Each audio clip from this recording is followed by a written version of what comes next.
ويا السلام عليكم ورحمه الله، معكم زيكا. ولك ان تتخيل ان عثمان ديمبلي جاب جون. اقسم بالله العظيم جاب جون، وزي ما بقول لك كده مش فيك نيوز، هو فعلا جاب جون. بقاله 20 ماتش بيلعب مع باريس سان جيرمان بس هو جاب جون يعني 20 ماتش عشان يجيب جون، انا عمري ما شفتها في مهاجم. ولكن اشاء ربك وحصل وجاب جون. يعني ما تفهمش بقى. وثواني بس، يعني في خبر تاني، انا خايف انق على الواد والله العظيم، وحياة ربنا انا خايف انق على الواد. راجل لعب 20 ماتش من غير ما اتصاب.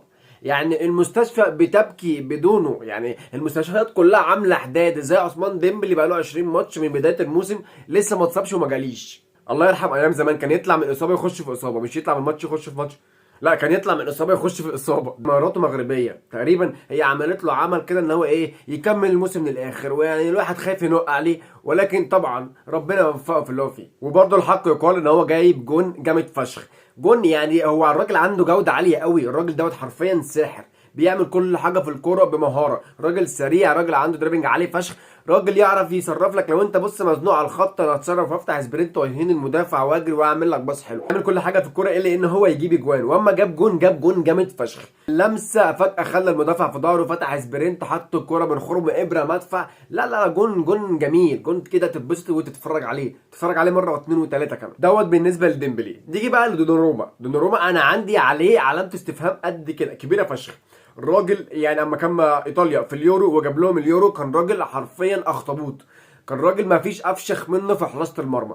جه باريس سان جيرمان، اللي هو انت بتعمل ايه؟ اساسيات حراسه المرمى. انا دلوقتي كحارس مرمى اتشطت عليا كوره، اول حاجه يا اما بمسكها، تاني حاجه لو ما عرفتش امسكها بصدها ايه؟ بطلعها بره ال 18 على اليمين، او بره ال 18 على الشمال، او بطلعها اوت، يعني تيجي ركنيه عليا، لكن ما طلعهاش واصدها واحطها ايه جوه ال 18، اعمل على نفسي هجمه وادي مثلا لو مهاجم قدامي فرصه ان هو يجيب فيا جون. دوت على طول دوناروما بيعمل عكس الكلام ده.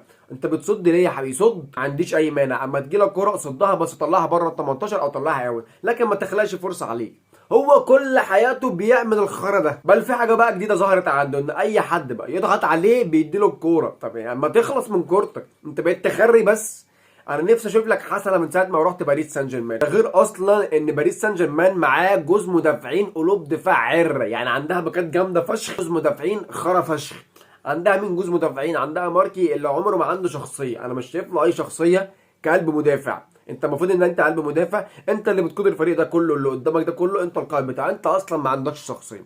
دي اول حاجه. تاني حاجه، مفيش اي حاجه ليك مميزه، يعني انت لا طويل ولا عريض ولا جامد ولا سريع ولا بتطلع كره حلوه مثلا من رجلك بتبني هجمه، مفيش اي حاجه، انت مدافع، انا مش شايف لك حاجه مميزه. تعال بقى شوف قلب الدفاع التاني اللي هم جايبينه من ايه، من انتر ميلان، ميلان ساسكرانيور.